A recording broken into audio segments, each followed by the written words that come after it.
Et j'ai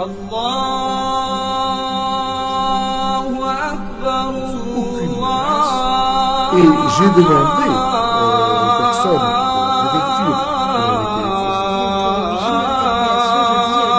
qui se serait opposé au contrôle par la police de son épouse intégralement voilée. Bilan de la soirée. أشهد أن لا إله إلا الله. Sur la question de Balbaba sur la question de la polygamie, sur la question de Kalibou,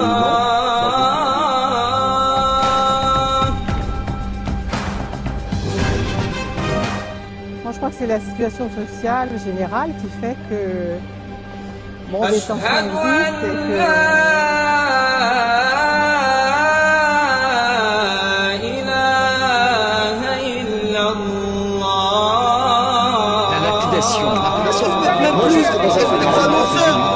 que mon frère, on les assassine, c'est loi divine. C'est loi divine. C'est ça que vous voulez. Je suis d'accord. C'est ça que... Qu'est-ce qu'on va leur dire aux jeunes? Les jeunes quand ils cassent, les jeunes dans les quartiers.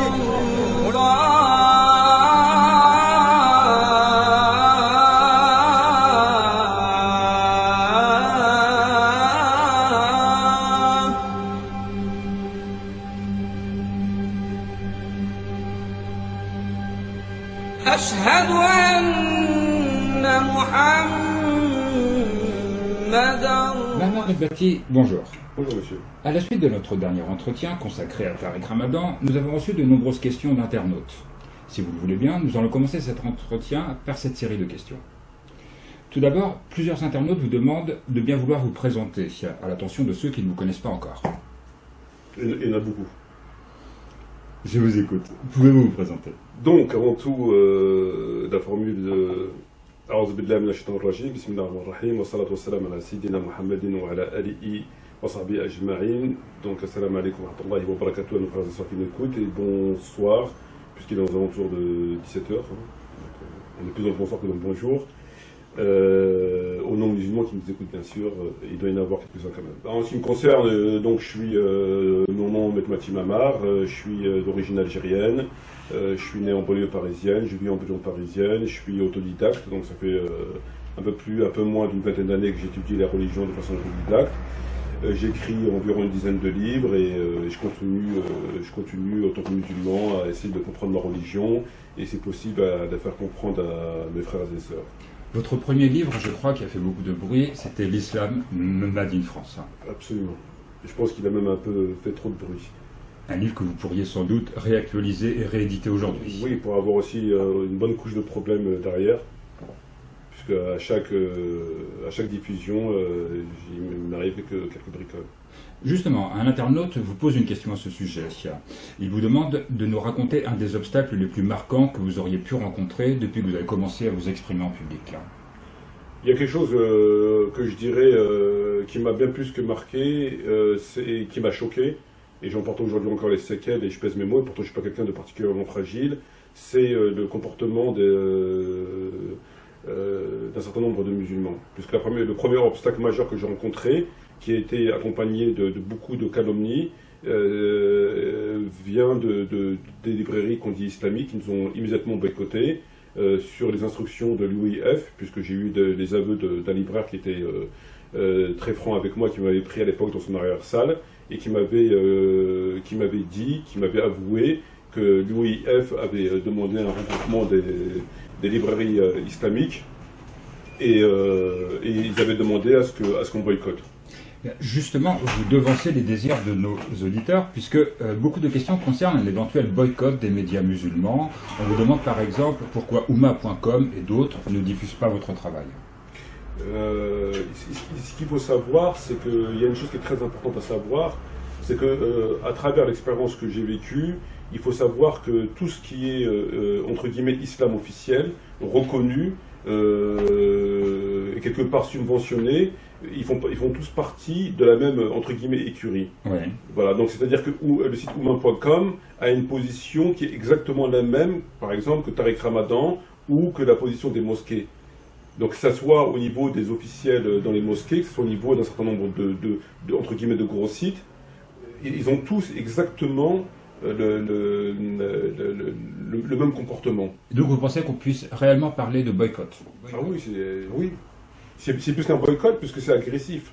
Ils ne se contentent pas de ne pas diffuser. Non seulement ils se permettent de ne pas diffuser, mais ils vont jusqu'à essayer de me détruire.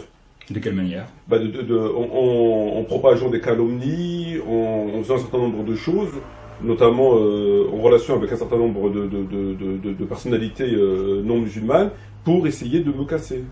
En quoi, selon vous, votre discours les dérange? En tout, puisque mon discours il va à l'encontre de ce sur pourquoi ils sont payés. Donc il est bien évident que vous avez l'islam qu'on veut rendre officiel, qu'on veut imposer aux musulmans, à travers les mosquées, à travers le discours de Tariq Ramadan, à travers un certain nombre de sites qui sont subventionnés. Et mon discours va à l'encontre de ça. L'islam de l'intégration. Exactement, va à l'encontre de l'islam de l'intégration, de ce que aujourd'hui est l'islam. En fait, pour faire court et pour faire entre guillemets faux, parce que c'est une mauvaise définition, il y a l'islam et il y a l'islamisme. Oui. Donc eux, ils combattent ce qu'eux ils appellent l'islamisme, c'est-à-dire l'islam politique. Voilà. Donc peu importe de qui il vient, peu importe où il se trouve, ils combattent l'islamisme. Voilà. Justement, un fidèle de votre page Facebook vous interroge. Il vous demande quelle est, selon vous, la solution pour sortir de cet islam dénaturé. Je pense que pour sortir de cet islam dénaturé, il faut revenir aux origines de l'islam, c'est-à-dire aux fondamentaux qui sont le Coran et la sunna, la tradition prophétique. Dès lors qu'on revient au texte, je pense qu'on sortira de cette situation. Vous pensez que c'est possible?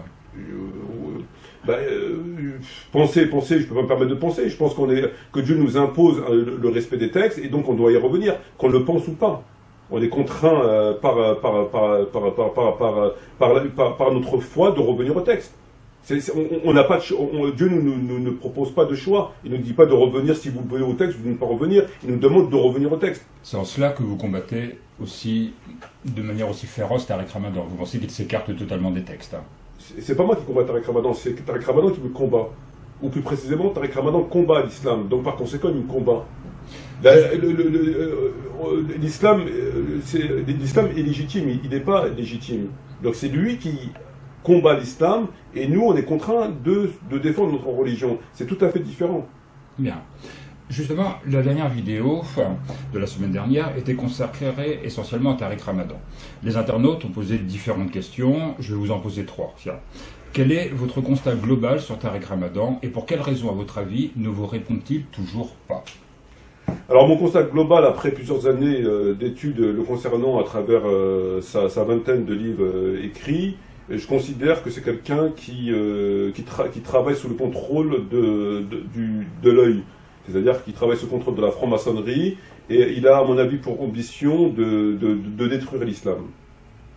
De détruire l'islam. Oui, je pèse mes mots, de détruire l'islam. C'est-à-dire qu'il dénature absolument tous les sujets. C'est-à-dire que si on respecte, on applique sa religion, sa conception de la religion, il n'existe plus d'islam. Au sens authentique. Vous parliez tout à l'heure d'islam politique. Autre question d'un internaute, que pensez-vous du propos de Tariq Ramadan sur son site internet qu'il est impératif de dépasser l'islam politique? Ça, il l'a dit sous d'autres formes depuis très longtemps. Autre question d'un internaute, Mohamed de Goussainville. Il vous dit que dans votre dernière interview, vous n'avez pas parlé de l'UOIF qui, je cite notre interlocuteur, sponsorise Tariq Ramadan, car eux aussi font partie de la même clique. Vous êtes d'accord avec Mohamed? Je l'ai dit, je le redis, je ne vais pas le dire systématiquement à chaque fois que j'évoque le nom de Tariq Ramadan. Mohamed... Je n'ai pas d'un rituel, non? Bien. Mohamed vous pose également une autre question. Il voudrait savoir à quand le retour d'édition Les 12, votre propre maison d'édition. Les éditions Les 12, c'est nous. Donc, que ce soit fait par l'intermédiaire d'un site, ou oralement, par vidéo, on est là, les éditions Les 12. Je crois que vous n'avez pas publié de livre depuis 2 ans. Environ 2 ans, un peu plus de 2 ans. Quelque chose en préparation? Oui. C'est secret, je crois. Absolument secret. Nous n'en parlerons donc pas. Un lecteur voudrait savoir quel est, selon vous, le plus abouti de vos livres. Je pense qu'il s'agit de l'islam en France. Qui date de l'an 1989, je crois. De 99. 99. Hein. Pourquoi est-ce le plus abouti? Parce qu'il est toujours d'actualité, encore plus aujourd'hui qu'hier? Non, c'est pas parce qu'il est plus d'actualité ou qu'il est encore d'actualité, c'est que en fait les autres livres ils abordent des sujets spécifiques sur la théologie propre, c'est-à-dire sur des points spécifiques en matière de religion, la prière, comme le tarawih, etc., etc. Et ça, comparé à l'islam Made in France, je pense que c'est secondaire. L'islam Made in France a pour vocation de remettre en question cette imposture. Donc c'est quelque chose de très très important. Alors que les autres points sont des points importants, mais moins importants, puisqu'ils rentrent dans le cadre de telles pratiques. C'est un débat tout autre, en fait. C'est beaucoup moins important. Vous avez écrit ensuite, je crois, l'islam et l'intégration. Les musulmans et l'intégration. C'était la suite? C'était la suite, oui. Un curieux se demande sur quoi vous travaillez en ce moment. Je travaille sur Tariq Ramadan. C'est une obsession. C'est pas une obsession, c'est que quand je commence un travail, j'essaie de le terminer. Donc j'ai pas terminé mon travail et j'ai besoin de le terminer. Donc si j'ai bien compris, vous reprenez la plupart ou des extraits de ce que dit Tariq Ramadan et vous comparez ce qu'il dit avec les textes. Absolument. Et à chaque fois, vous trouvez des choses étonnantes. Oui, mais choquantes. Les choses étonnantes, j'en vois tout le temps. Mais là, on n'est plus dans l'étonnement, on est carrément dans le subversif, on est carrément dans ça me choque. En dépit du fait que ça fait plusieurs années que je l'étudie, je suis choqué. Alors que je vous parle, je suis encore choqué par les propos que ce monsieur tient. C'est extrêmement choquant, ouais. Ça me choque.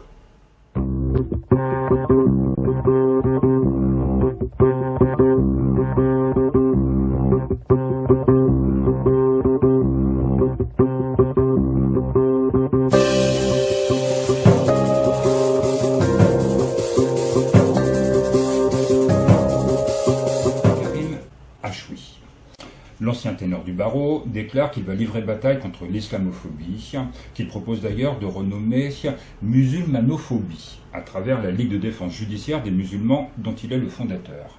Une réaction? C'est n'importe quoi. Pourquoi? C'est du charabia, c'est n'importe quoi, ça nique une tête, c'est une espèce de zoo, de cire, je sais pas quoi, mais c'est n'importe quoi. Karim Achoui déclare tirer sa légitimité du fait qu'il est un enfant né en France aux origines maghrébines. Pensez que c'est suffisant pour être légitime?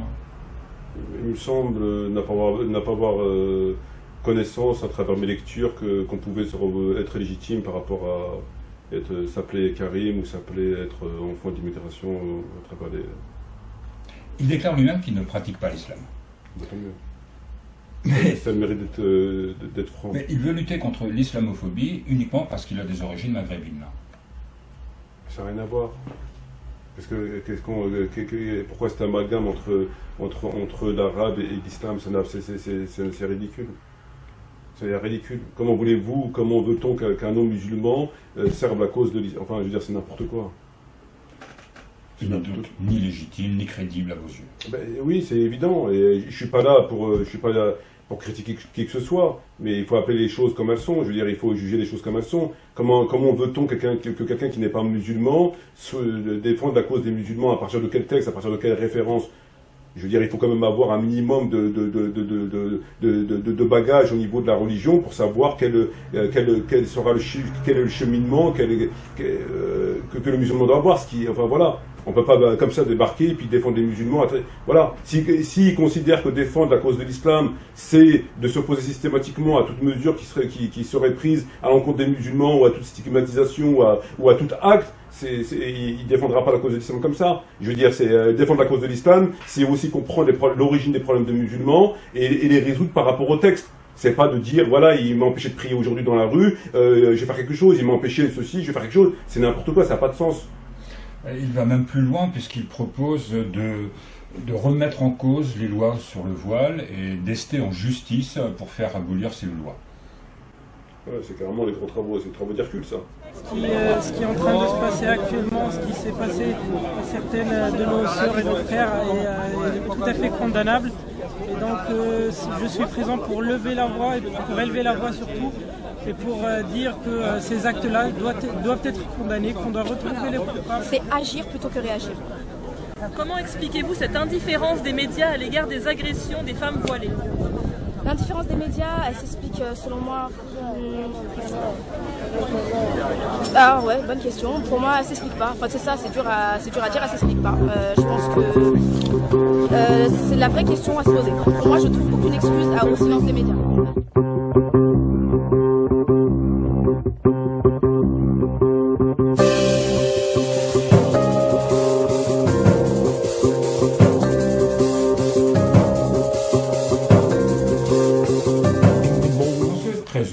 La question du jour du quotidien Le Parisien est « Constatez-vous une montée de l'islamophobie en France ?» De fait, l'actualité de cet été pullule d'actes visant la communauté musulmane. L'affaire de Trappes, celle de la mosquée de Lyon, et encore hier l'agression d'une toute jeune fille, pour ne citer que les plus médiatiques. Mahama, que répondez-vous aux Parisiens? Constatez-vous, vous aussi, une montée de l'islamophobie en France? Moi, à vrai dire, en ce qui me concerne, depuis que je pratique ma religion, je suis victime d'actions tordues, de coups bas, de coups dans le dos. Donc pour moi, c'est pas nouveau. Donc moi, je constate ni une montée, ni une descente. Pour moi, depuis que j'ai décidé de mener mon combat et de faire ce que je fais alors que je vous parle, j'ai toujours été victime de ça. Pour vous, il ne s'agit que d'une continuation d'un état de fait déjà établi depuis longtemps. Ben oui. Ben oui. Et que dites-vous aux musulmans de France concernant ces exactions qui font l'actualité? Comment réagir? Quelle attitude adopter? Moi, je pense que quelque part, il y a un manque de diplomatie de la part de nos frères et de nos sœurs. En quoi? En quoi? Parce que je constate qu'un certain nombre de frères et de sœurs n'ont pas de retenue dans comment je pourrais dire ça, dans leur expression de la religion. Ils n'ont pas de retenue. C'est-à-dire qu'ils estiment que parce qu'ils sont musulmans, parce qu'ils sont musulmanes, entre guillemets, ils peuvent emmerder tout le monde. Ils pratiquent leur religion, que ça plaise ou que ça déplaise. Vous voudriez qu'ils se cachent? Non, il y a une juste mesure. C'est-à-dire qu'on doit prendre en considération que nous ne sommes pas chez nous et qu'il est indispensable par sagesse et par diplomatie, par intelligence, à ne pas provoquer, pour le cas qui nous concerne, les Français. Et moi, j'estime qu'il y a beaucoup de choses qui sont faites à l'heure d'aujourd'hui qui engendrent une certaine haine à l'égard de la communauté musulmane, et ces choses-là ne sont pas du tout nécessaires. Ils servent strictement à rien. Il y a une espèce de zèle mal placé d'un certain nombre de frères et de sœurs qui ne fait qu'accroître ce sentiment de la part des non-musulmans à l'égard de la communauté musulmane. Ça, on constate très aisément. Vous venez de dire une phrase qui me choque. Vous dites « nous ne sommes pas chez nous ». Oui. Mahama, vous êtes né en France, oui. Vous êtes français, vous avez un passeport français, vous n'êtes pas chez vous? Ça ne veut rien dire. Vous n'êtes pas chez vous? Non, je ne suis pas chez moi. Chez moi, c'est là où il y a l'islam. Je ne suis pas chez moi ici. L'islam est la deuxième religion de France. Oui, elle est la deuxième religion de France sur le papier, en théorie, par le chiffre, mais non pas par la pratique authentique. C'est deux choses différentes. Je ne suis pas chez moi en France. Je ne suis pas français, je suis arabe, jusqu'à preuve du contraire. Donc je ne suis pas chez moi, et parce que je ne suis pas français, comme même ma communauté est française, je ne suis pas français. Je suis toujours perçu comme un arabe, je serai, si je reste jusqu'à ce que je n'espère pas, la fin de mes jours comme étant un arabe, et je suis musulman. Donc, quand vous dites que vous n'êtes pas chez vous, vous parlez donc de la vision qu'ont les autres de vous. Ce sont les autres, les purs français, qui pensent que vous n'êtes pas chez vous. Non. Non.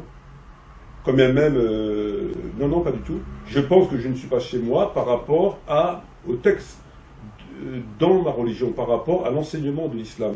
Un musulman ne peut pas être chez lui là où, dans la cité qui est contraire à l'islam. Il n'est pas chez lui. C'est pas une question de territoire, d'est ou ouest, ou nord ou sud, ou de fait d'être blanc, ou de fait d'être marron ou noir. C'est pas, la question n'est pas là. C'est qu'un musulman ne peut pas se dire chez lui si là où il est, le système est contraire au système religieux, au système coranique et prophétique. Il n'est pas chez lui. Comme même, c'est la terre de Dieu. Donc vous ne pouvez pas être chez vous dans un système laïque. Bien sûr, évidemment. C'est ça. Je dirais exactement la même chose en Algérie ou en Maroc, en Tunisie. Même s'il y a un peu plus, entre guillemets, d'islam apparent, parce qu'il y aura l'appel de la prière, et que les gens sont musulmans par tradition, par coutume, etc. Donc il y a un peu moins d'agressivité, il y a un peu moins de... Mais je ne serai toujours pas chez moi. Vous allez à l'encontre de tous les discours d'intégration. Oui. Tenez-vous le même discours à un jeune de 2e ou 3e génération qui est français, qui est né ici, qui a 2 parents qui sont également nés ici, mais qui est d'origine algérienne, tunisienne. Est-ce qu'il doit penser qu'il n'est pas chez lui ici? S'il pense conformément au texte, il sera contraint d'en arriver à la même conclusion que moi. Maintenant, si il nous fait un islam à la Tariq Ramadan, il pensera tout à fait autre chose. Mais si il étudie les textes sincèrement, correctement, il arrivera exactement à la même conclusion que moi. Ça ne fait pas l'ombre d'un doute. Comment vivre dans un pays qui n'est pas le sien? On ne peut pas vivre dans un pays qui n'est pas le nôtre. On ne peut pas, c'est très difficile. Vous vivez en France, rien ne vous oblige à vivre en France. Mais c'est pareil ailleurs. Le problème, c'est même pire. Il faut savoir que la politique étrangère de la France avise. Il y a une politique étrangère qui est faite justement en vue de combattre l'islam, de limiter la pratique authentique religieuse. Donc la politique française ne se limite pas à la France. On a une politique étrangère qui fait en sorte que dans les autres pays, l'islam est là aussi combattu, inexistant, dénaturé, et tout ce que vous voulez. C'est valable partout. C'est pas une frontière, c'est pas un drapeau, c'est pas une ligne qui va faire en sorte que ça change. Donc je suis né en France, je suis très loin de quelqu'un d'ingrat. La France, j'étais dans les écoles françaises, je vais dans les hôpitaux français, il y a de très bons Français, etc. Cependant, je reste fidèle à mon attachement à la religion, et les textes m'enseignent que je ne suis pas chez moi, et je ne serai pas chez moi ni ici ni là-bas, sur un territoire qui, justement, n'est pas régi d'après des préceptes religieux, qui soient le code pénal islamique, le code civil, le code commercial, la morale, etc. etc. C'est un fait, qu'on le veuille ou qu'on ne le veuille pas. Alors aujourd'hui, les musulmans qui vivent sur un territoire qui n'est pas géré d'après les textes fondateurs, le Coran et la Sunna, ont une pratique très très réduite, qui se limite souvent à 5 prières, à un jeûne du Ramadan et un pèlerinage. Ça s'arrête là. Or, jusqu'à preuve du contraire, le Coran qui a été révélé pendant environ 23 ans n'a pas été révélé que pour 3 versets. Il n'a pas valu 23 années pour révéler 3 versets, à savoir la prière, le Ramadan et le pèlerinage. Donc dans ce Coran, il y a autre chose. Aujourd'hui, les musulmans qui acceptent de vivre, ceux qui acceptent en connaissance de cause, de vivre sur un territoire qui n'est pas géré par les préceptes religieux, ont une pratique partielle de la religion, qui est extrêmement... voilà, c'est vraiment très réduit. Alors on peut se contenter de cela. Si ça ne les dérange pas, ça les regarde. Moi, je ne peux pas, en tant que musulman sincère vis-à-vis de mon Créateur, vis-à-vis de moi-même, je ne peux pas accepter cette pratique qui se réduit à, je ne sais pas moi, un centième de ce qui est de ce que Dieu nous impose. C'est une évidence, c'est pas moi qui le dis. Donc voilà, donc un musulman définit son chez-soi, non pas par rapport aux peuples qui y sont, qu'ils soient français, enfin blancs, jaunes, arabes, ou par rapport à... Il le définit par rapport à la nature du gouvernement. C'est là où un musulman se considère chez lui ou pas. C'est pour ça que qu'est-ce que nous enseigne l'islam sur la question de la division terrestre, de l'espace terrestre? Donc les savants ont fait une synthèse des propos coraniques et prophétiques. Ils ont fait une synthèse qui est tout à fait conforme au texte. Vous avez 3 espaces. Vous avez l'espace de ce qu'on appelle l'espace de paix. L'espace de paix, c'est là où les musulmans vivent et qu'ils ont un gouvernement islamique, ce qu'on appelle l'espace de paix. Vous avez l'espace de contrat, c'est là où les juifs et les chrétiens vivent et qui payent ce qu'on appelle la jizya au gouvernement islamique, conformément au Coran, dont entre autres la sourate 9, verset 29. Et un certain nombre de hadiths. C'est une sorte de mise à l'amende. C'est une mise à l'amende. N'ayons pas peur des mots. C'est une mise à l'amende. Et vous avez l'espace de guerre. L'espace de guerre ne se définit pas non pas par rapport aux gens qui y vivent. Ça peut être des Arabes, ça peut être... C'est pas ça. On n'a pas de problème sur la question des races, de la nationalité. c'est là où ne règne ni l'un ni l'autre. Et justement, pour revenir à cette question-là d'espace, de la division de l'espace terrestre, Tariq Ramadan, à travers ses lectures, veut abroger cela. C'est-à-dire que nous avons le Coran qui révèle cette loi, qui est, elle n'est pas révélée comme je suis en train de la dire textuellement, mais elle est révélée lorsqu'on étudie le Coran, on arrive à cette conclusion-là. Et vous avez le prophète qui l'a appliqué. Après le prophète sont venus ses successeurs qui l'ont aussi appliqué. D'où l'expansion de l'islam jusqu'à Poitiers, d'accord, qui a été arrêté par Charles Martel. Voilà, donc ça c'est un fait incontestable. Que dit Tariq Ramadan dans ses livres? Il dit que ces lois-là n'ont plus de raison d'être. Premièrement, pour deux raisons. La première déjà, c'est qu'il impute, à travers son vocabulaire mensonger et manipulateur, que ces propos ne sont pas coraniques et prophétiques, ce sont des savants. Mais ce qu'il ne dit pas, c'est que les savants n'ont fait qu'une synthèse des textes. C'est-à-dire que, comme c'est dit autrement, pour mieux les faire comprendre, ils ont expliqué qu'il y avait la terre de paix, terre de contrat et terre de guerre. Oui. Le Coran ne dit pas ça. Le Coran dit Al-Kitab, combattez les Juifs, etc. Et bon, bref, donc il le dit autrement. Mais la synthèse, c'est ça, elle est tout à fait conforme au texte. Donc ça, premier point pour dénaturer les textes, il dit, c'est pas dans le Coran, c'est pas dans la Sunna, c'est les savants. Ce qu'il ne veut pas dire, c'est que les savants n'ont fait qu'une synthèse. Premier point. Le deuxième des points, qu'est-ce qu'il dit? Il dit que c'est caduc. Cette loi, qui a été révélée par Dieu et appliquée par le prophète jusqu'à sa mort, et par les successeurs du prophète, M. Tariq Ramadan veut l'abroger. Donc il s'octroie le pouvoir prophétique, monsieur le prophète, j'arrive et je me permets d'abroger des versets coraniques, c'est extrêmement grave, extrêmement grave. Il dit que c'est quoi les caducs? Pourquoi les caducs? Puisqu'il dit simplement qu'aujourd'hui les musulmans vivent en sécurité en Occident, ce qu'on peut appeler d'espace de guerre. D'accord? Il n'y a pas de gens qui vivent, À partir du moment où les musulmans vivent en sécurité en Occident, on n'a plus de raison d'appliquer cette loi sur la division d'espace terrestre. Oui. D'accord? Or, c'est faux. Pourquoi c'est faux? Puisque cette loi-là n'a pas été promulguée, n'a pas été légiférée en fonction de la sécurité ou non des musulmans vivant sur tel endroit. Elle n'a pas été promulguée pour ça. Ce n'est pas une question de sécurité. Dieu n'a pas dit c'est un espace de guerre parce que les musulmans ne vivent pas en sécurité. C'est pas ce que Dieu a dit. C'est considéré être comme un espace de guerre pour la simple et bonne raison, c'est que la nature du gouvernement existant n'est pas musulman. C'est-à-dire qu'on détermine ce que c'est un espace de guerre ou de paix ou de contrat par rapport à la nature du gouvernement, non pas par rapport au peuple. L'islam a pour vocation de combattre les gouvernements et non pas les peuples.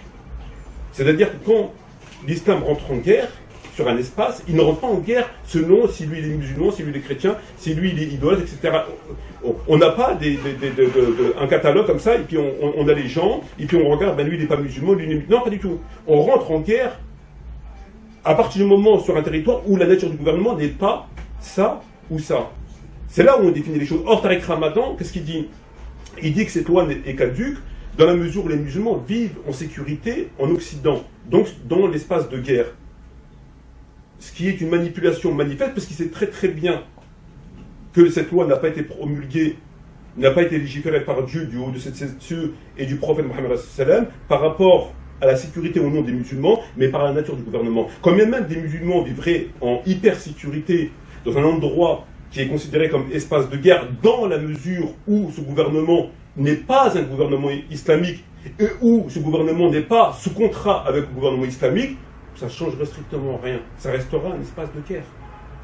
Ça restera, même s'ils sont en sécurité, et un espace de paix restera un espace de paix, même si les musulmans ne sont pas en réelle sécurité. Je ne dis pas qu'ils sont opprimés par le gouvernement qui va les massacrer, c'est plus un gouvernement islamique, mais si cet espace-là, où les musulmans ne vivent pas réellement en sécurité, il y a des espèces d'injustices, il y a des choses qui ne fonctionnent pas très bien, mais si le gouvernement, sur les fondamentaux, il est islamique, ça restera un espace de paix. Et que le problème doit être géré par les musulmans d'en bas, par des moyens de procédure qui ne sont pas le fait de se révolter contre le gouvernement, à partir du moment où il ne dépasse pas une certaine limite. Ce qui n'est pas le cas, par exemple, de l'Arabie Saoudite. L'Arabie Saoudite qui a un espace de paix, compte tenu de la nature de son gouvernement, du fait qu'il donne asile aux Américains et aux non-musulmans pour aller bombarder une population à l'époque irakienne, donc musulmane, je ne parle pas du gouvernement irakien basse, je ne parle du peuple. De ce fait-là, il tombe sous le coup de la loi coranique qui fait qu'il a aidé des non-musulmans à tuer des musulmans. Et que dit la loi sur le fait qu'un musulman aide des non-musulmans à tuer des musulmans? Il tombe sous le coup de la loi du talion. Donc c'est tout à fait autre chose, on n'en est pas là. Les peuples tunisiens et égyptiens ont renversé leurs dictateurs et ont voté massivement pour des gouvernements islamistes, que vous appelez de vos voeux. 2 ans après, les populations semblent avoir changé d'avis. Cela vous apporte-t-il des enseignements? Que les peuples égyptiens, tunisiens aient voté massivement pour des gouvernements, vous avez dit islamistes? Islamistes, bien sûr, les frères musulmans en Égypte. Quelle est la différence entre l'islamiste et l'islamique? J'arrive pas très bien à saisir. C'est vous qui allez nous l'expliquer. Mais vous utilisez une terminologie dont vous avez des... Ennahda en Tunisie se rapporte aux lois de l'islam. Donc ce sont des islamistes. Et des islamiques, c'est... Expliquez-moi la différence. En fait, c'est un jeu de mots qui a été purement inventé pour diviser les musulmans. Ça veut strictement rien dire. Un musulman et un islamiste, c'est quoi la différence? Dans la définition de ce terme-là, ils vont vous dire qu'un musulman, c'est quelqu'un qui se contente de faire la prière et le ramadan. Et un islamiste, c'est quelqu'un qui fait plus de zèle et qui souhaite propager, diffuser, instaurer un islam politique. C'est ce qui est arrivé en Égypte et en Tunisie. Or, jusqu'à preuve du contraire, ça devrait être la vocation de tout musulman. Puisque ce n'est pas un choix personnel, ce n'est pas une compréhension personnalisée de l'islam, mais les lois, encore une fois, pénales, etc., sont dans le Coran. Donc n'importe quel musulman, entre guillemets, normal, il est censé faire en sorte d'être gouverné par des lois qui ont été légiférées par Dieu et par le prophète. Donc je ne vois pas où est Voilà, un musulman est forcément islamiste. Et un islamiste est forcément musulman. Obligatoirement. Bien. Et donc, que penser de ces expériences en Égypte, en Tunisie? Moi, je ne pense pas que les peuples ont voté massivement pour un régime islamique. Je ne pense pas. Donc, c'est quelque chose il y a une bonne partie qui a voté, mais pas la majorité. Et si aujourd'hui, dans cette proportion, il y a un certain nombre de personnes qui, entre guillemets, ont tourné leur veste, si hier ils étaient pour les lois de Dieu, que l'on demain ils sont pour les lois de Paul, de Jacques ou d'un tel, après je ne suis pas psychiatre, je n'ai pas fait d'études en psychiatrie ni en psychanalyste. Selon vous, est-ce qu'il y a un exemple dans le monde d'un pays dirigé par des islamistes politiques qui fonctionne? Non. Et pourtant vous avez... Oui. Moi je pense qu'aujourd'hui le défi pour les musulmans, c'est pas que d'instaurer un régime islamique, quelque part, c'est pas que de libérer la Palestine, c'est pas que de débarrasser les terres du prophète de la présence de soldats de tel ou tel pays. Je pense qu'aujourd'hui le plus grand défi, le plus grand problème pour les musulmans, c'est de pouvoir instaurer un régime islamique qui fonctionne droit, qui fonctionne correctement. Or j'ai des grosses réserves par rapport à ça. J'ai énormément de réserves par rapport à ça. Parce qu'alors d'aujourd'hui, faire un code pénal islamique et faire un code de procédure islamique et un code commercial islamique, c'est déjà quelque chose qui, je dirais pas d'impossible, mais qui va révéler d'un défi extraordinaire. Et le deuxième problème qui se pose pour les musulmans, c'est toute cette division dans la communauté musulmane à travers le monde, qui fait qu'il va falloir beaucoup de sagesse, beaucoup de diplomatie pour éviter d'en arriver aux mains.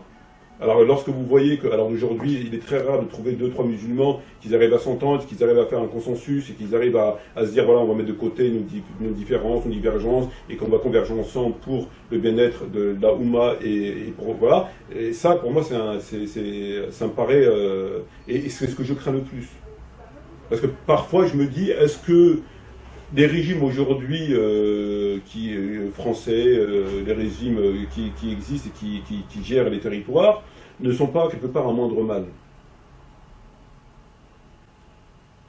Vous allez me dire que vous êtes un défenseur de la laïcité? Non, je peux pas. Ça n'a rien à voir avec la laïcité, mais je me demande si c'est pas un moindre mal. Parce que demain, quel sera le comportement de nos frères si on avait un minimum d'autonomie, un minimum d'autorité? Comment ferions-nous? Qu'est-ce qui va se passer? Serons-nous capables de gérer la situation avec justice et avec impartialité, et donc à ce que les gens ne soient pas opprimés, ne soient pas... je ne veux pas qu'on sorte d'une oppression pour tomber dans une autre oppression qui est plus grave puisqu'elle viendrait de nous-mêmes à l'encontre de nous-mêmes. Ça, c'est un grand problème. Et après, lorsqu'on voit toutes ces divisions, comme je viens de le dire, entre musulmans ceci, entre musulmans cela, entre musulmans ceci, entre musulmans cela, comment va-t-on faire? Vous parlez du Liban, notamment? Je parle du monde arabe, du monde musulman arabe, c'est partout pareil, même en France. Il suffit d'aller sur Internet pour voir voilà, que personne n'est d'accord avec personne, que ça s'insulte, que ça se menace, que ça se traite mutuellement de mécréants, d'hérétiques, voilà, on a un réel problème avec ça. Et le plus grand défi aujourd'hui des musulmans, c'est ça. C'est pas la question américaine ou la question de Jérusalem ou la question c'est pas ça. Ça pour moi c'est secondaire. Et donc pour moi ça sera un véritable malheur plus grand que le malheur qu'on vit alors d'aujourd'hui. Si demain on arrive à un certain niveau d'autonomie, d'autorité, d'indépendance, et que les peuples soient davantage opprimés par nous-mêmes, parce qu'on aura une application... voilà. Donc pour moi c'est un gros problème. Il ne faut pas oublier que ça fait des siècles que le progrès s'est arrêté. Entre le prophète Mohammed sallam et la toute-puissance de l'islam des Lumières et la décadence, il s'est passé des siècles et des siècles, il n'y a plus rien. Donc, du jour au lendemain, ça paraît, une société, ça ne se bâtit pas en 5 ans ou 10 ans. Aujourd'hui, la Constitution française et ce qui est, je veux dire, l'organisation française à travers les lois, à travers l'État, à travers la Constitution, etc., ça ne s'est pas fait en une semaine. Ça s'est fait sur des décennies. Ils en sont arrivés aujourd'hui à ce résultat par des décennies. Donc quand même on est contre, et on est contre en tant que musulmans sur le contenu des lois, mais on ne peut pas contester le bon fonctionnement du système. C'est incontestable. Il est là, il fonctionne très très bien, etc. Donc le contenu, nous on est contre parce que c'est pas le nôtre, mais le système fonctionne. Je veux dire, il n'y a pas de... Voilà, on n'attrape pas quelqu'un dans la rue, on le tue impunément, enfin bref, voilà, donc ça fonctionne, il y a une certaine cohésion dans cette démarche-là. Aujourd'hui, pour le musulman, le défi, il est là. Est-ce que nous, on arrivera à arriver au moins à ça? Et ça, j'ai des grosses réserves par rapport à cela. Il va falloir des gens de très grande qualité et beaucoup l'aide de Dieu. Amar, vous m'avez dit avoir été très sensible, que vos auditeurs vous questionnent à la suite de notre dernière vidéo. Les encouragez-vous à continuer ce débat avec vous? Oui, je suis très sensible au comportement d'un certain nombre de frères et de sœurs qui me réconfortent, puisque jusqu'à là j'avais vu énormément de négatifs, et je me rends compte qu'on a de très bons, de braves frères et de braves sœurs qui nous inspirent la religion, c'est-à-dire qu'on se sent bien avec eux. Et c'est pourquoi j'aimerais qu'on continue ensemble de débattre, d'essayer de comprendre et de faire obstacle autant que possible à ceux qui portent atteinte à notre religion, de protéger notre religion et de faire en sorte, à défaut de faire autre chose, d'arriver au moins au minimum, quoi. Et je crois que, contrairement à Tariq Ramadan, dont on a parlé tout à l'heure, il est assez facile de vous joindre, puisque vous répondez à tous les messages sur Facebook, vous avez un site internet, vous répondez immédiatement aux messages, vous semblez très ouvert au dialogue. 7 jours sur 7, 24 heures sur 24. Je dors avec mon téléphone portable à côté de moi, dès que j'entends bip bip, je me lève et je regarde qui c'est qui a envoyé un message. Donc vous encouragez les auditeurs? Je les encourage fortement, j'encourage mes frères et sœurs à continuer, à étudier, à venir les uns vers les autres, à œuvrer et à sortir de cette inertie et à travailler ensemble maintenant, même conformément, encore une fois, au texte. Mme Ahmed Mati, merci. Nous sommes malheureusement arrivés au terme du temps qui nous est imparti. Je vous laisse le mot de la fin. Alors, le mot de la fin, je pense qu'on est parti, si Dieu le veut, pour faire ce genre de vidéo au moins une fois par semaine. Et donc j'invite nos frères et sœurs d'être là et d'essayer de nous accompagner dans cette démarche. Merci beaucoup, Maman. Merci à vous, merci à tout le monde.